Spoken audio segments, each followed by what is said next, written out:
దేవుని కార్యాలు తన బిడ్డలమైన మన జీవితంలో జరగాలని మనం ఎదురు చూస్తూ ఉన్నప్పుడు కొన్నిసార్లు మనము దేవుని యొక్క కార్యాలు మన జీవితంలో జరగడానికి ఆలస్యం అవుతూ ఉన్నప్పుడు మనం ఎటు తోచని స్థితిలో ఏం చేయలేని పరిస్థితిలో మనం ఉంటూనే ఉంటాం. నిజంగానే అటువంటి పరిస్థితిలో మనం ఏం చేయాలో మనకు అర్థం కాదు.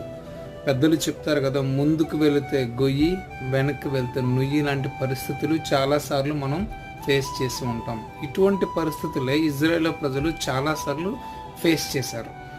శత్రువులు వెనక నుంచి తరుముతున్నారు, ముందుకు వెళ్దామంటే ఎర్ర సముద్రం ఉంది.